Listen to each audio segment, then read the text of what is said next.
On Saturday, the Synod on the Undermining of the Family concluded its business and released the full final document. It's a disaster and can be read on the blog. It's too long for me to read and get up on YouTube in a timely manner, so I uploaded it to my personal blog. A link is in the description. It's literally 60 pages in length and contains some whoppers. Again, if you want to read it for yourself, a colleague of mine ran the thing through a translating program and sent it to me in English. He had to do that because the document was only released in Italian, and while it'll likely get released eventually in English, I wanted a decent translation available for anyone and everyone who wants to read it. Again, head to the blog if you want to read it. Thankfully, some of the Catholic media have already read the document and given us the highlights. Like I said, it's a disaster. I reported last week the rumor was that the inclusion of the acronym in the final document was going to be avoided, and while technically true, the agenda of the acronym coalition is on full display. Let's take a look at the reporting from the mainstream Catholic media on this. From the National Catholic Register. Youth Synod Final Document, 5 Areas of Concern by Repentant. Synod Ality, sexual abuse, homosexuality, women, and a flawed but seemingly invincible working document are a few parts of the final text giving some bishops heartburn. The Vatican released the final document of the Youth Synod on Saturday evening, and although the 249 Synod Fathers who voted on the document gave it a sustained round of applause after the voting ended, various paragraphs are causing concern, even if all obtained the requisite 2/3 majority. These passages can be summed up as follows. 1. Instrumentum laboris. According to paragraph number 4, that document is to be read in, quote, continuity with the Instrumentum Laboris, the working document for the Synod. This is causing concern because the working document was widely criticized before and during the Synod for numerous reasons, the main one being that it was too sociological in nature. It also contained the loaded acronym LGBT used by the homosexual lobby, but this term didn't make it into the final document. One Synod Father was said to speak for many when he said he hoped the working document would die so that a new one would germinate and grow. Now that both documents are to be read in the light of each other, the concern is that these and various other weaknesses and errors in the working document will continue to have validity, which would be especially problematic if Pope Francis decides to make the final document part of the papal magisterium. The Vatican says the Pope hasn't decided on this yet, only that the Church will ponder and pray over the document and then move forward. Number 2. Synod Ality. Despite considerable opposition by some Synod Fathers in the final days of the Synod, all the paragraphs on synodality passed with a 2/3 majority, but they also attracted the most votes against. Many Synod Fathers were uneasy with the inclusion of the term as it had hardly figured in the Synod debates, was inserted into the document at the very end of the assembly, wasn't in the working document, and in their judgment deserves a synod of its own given its importance. As an aside, this is reminiscent of how a lot of the changes to the early working documents of the Second Vatican Council were changed. Some were apprehensive about such an emphasis on the subject. It dominates part 3 of the final document, as they saw it as a means of decentralizing and democratizing the Church and the magisterium away from the papacy and the Vatican to local churches. By doing so, they believe it makes it easier to introduce heterodox teachings into the Church. That's a fair thing to worry about. Pope Francis and others, however, say it creates a more listening Church, which promotes involvement of all the faithful in Church governments. Oh, that can only lead one place. Archbishop Charles Chaput of Philadelphia said that many felt the synodality was not a natural fit in a gathering themed to young people, yeah, you think, and deserves serious theological reflection and discussion among the bishops. That didn't happen, which doesn't seem consistent with a coming together of Pope and bishops in a spirit of collegiality, he said. Number 3. Homosexuality. Within the synodality section, paragraph 150, the most unpopular passage with 65 Synod Fathers voting against it, is being criticized for vague language that can be interpreted in a variety of ways.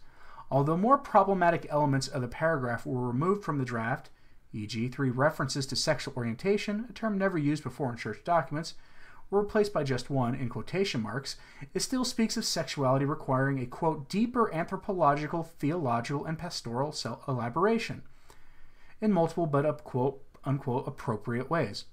As mentioned earlier in the week, the German language group has been trying to introduce similar terms to replace the loaded acronym LGBT used by the homosexual lobby, but with the same end in mind, softening the church's teaching on homosexuality. Archbishop Chaput said this need for deepening or developing our understanding of anthropological issues is one of the most subtle and concerning problems in the text.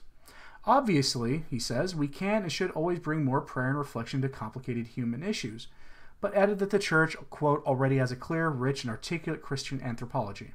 It's unhelpful to create doubt or ambiguity around issues of human identity, purpose, and sexuality, unless one is setting the stage to change what the church believes and teaches about all three, starting with sexuality. He's totally on target here. Further concern is that the paragraph also speaks of a church commitment, quote, against all discrimination and violence on sexual basis, end quote. Words at variance with number 2358 of the Catechism of the Catholic Church, which opposes quote-unquote unjust discrimination in this regard, not all discrimination. Some are now wondering if, for example, it might now no longer be possible to dismiss someone from a Catholic institution if they perpetuate acts opposed to church teaching in this area. Informed sources close to the process have told the Register that, quote, many proposed and requested, end quote, an amendment to ensure it would say, quote, unjust discrimination, end quote, but this was ignored. Some Synod Fathers, probably mostly from Africa, managed to insert a reference to a 1986 letter to bishops from the Congregation of the Doctrine of the Faith, signed by Cardinal Joseph Ratzinger, which reasserts the Church's pastoral teaching on the issue of homosexuality. But paragraph 150 goes on to speak of encouraging the accompaniment in the faith of homosexual people, remaining unclear how that should be carried out. It could be in the controversial manner of Jesuit Father James Martin, who appears to wish to normalize homosexual practice in the Church, or the Courage Apostolate that counsels men and women with same-sex attractions to live chaste lives in fellowship, truth, and love. The paragraph makes no explicit mention of chastity. Despite this, sources say the paragraph is much better than it could have been. Quoting here, kudos to those Synod Fathers who successfully worked to get the worst parts out, end quote, said a source close to the process. 4. Women in the Church. The role of women in the Church, while certainly important, figures far more than any were expecting, even compared to the draft report, and features in paragraphs numbers 55, 148, and 163.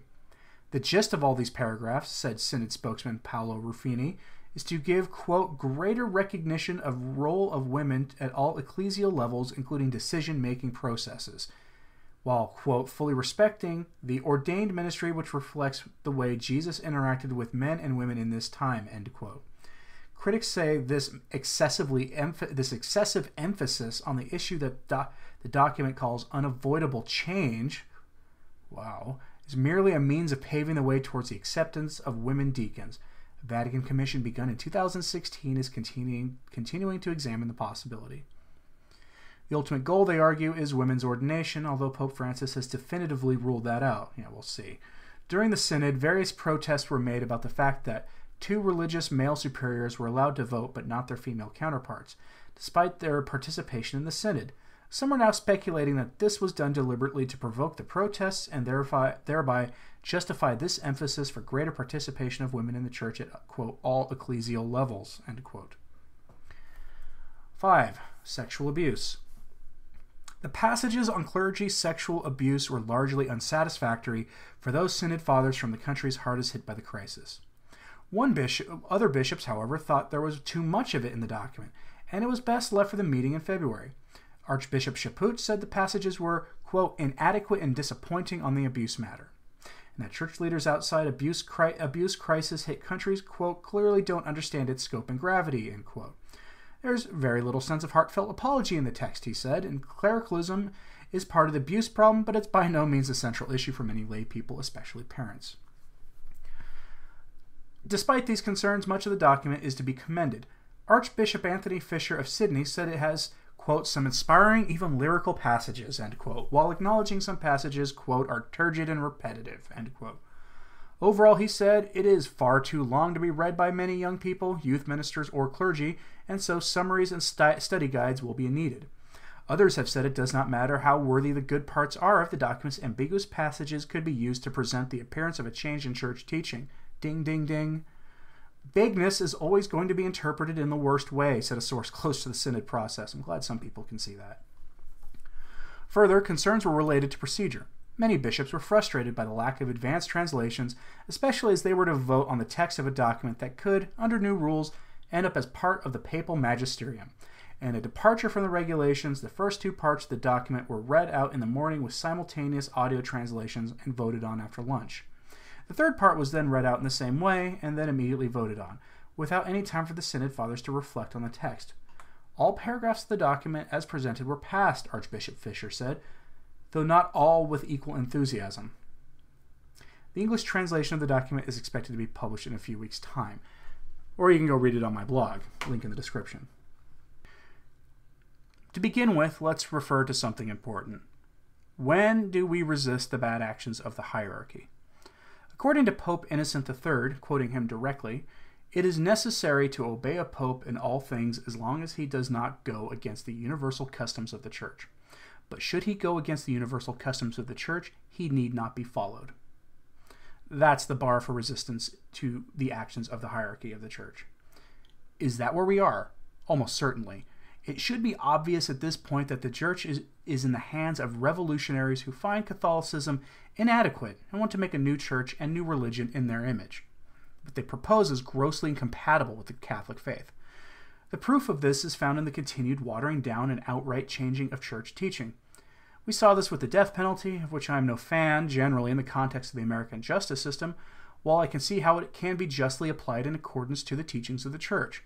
And we see it in the bizarre focus on global warming and the push to accept the Bay Area lifestyle as normal when nothing can be normal about accepting that degenerate lifestyle, when Holy Scripture and sacred tradition have consistently condemned that lifestyle since the earliest days of Christianity. One of the things I find bizarre is the certification for Catholic media outlets. In the later portions of the document, and notice that mainstream Catholic media outlet didn't report on this at all, the Synod Fathers extol the concerns the youth have about the digital age, justly citing pornography and other things that are of legitimate concern for the faithful. They also have this to say in paragraph 146, quoting directly. The Synod hopes that appropriate offices or officers are set up at the appropriate levels in church organizations for digital culture and evangelization, which, with the indispensable contribution of young people, promote ecclesial action and reflection in this environment, among them functions, as well as promoting the exchange and dissemination of good practices on a personal level, community, and to develop appropriate tools for digital education and evangelization.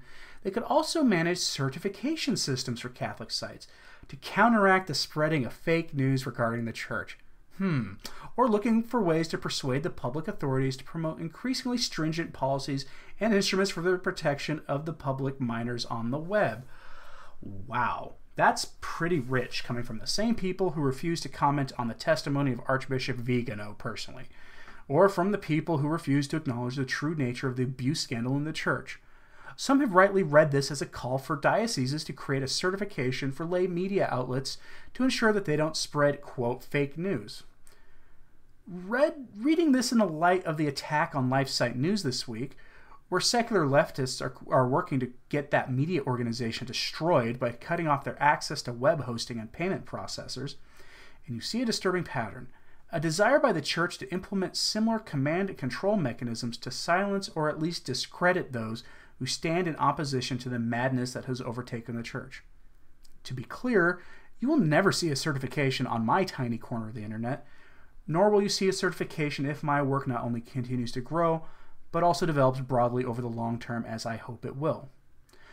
That may sound odd coming from me just days after I upload a papal encyclical that condemns free speech, but understand that these people who are seeking to exert control over the Catholic media aren't doing it out of some sense of maintaining social order against revolutionary forces, which is the purpose of the traditional Catholic take on free speech.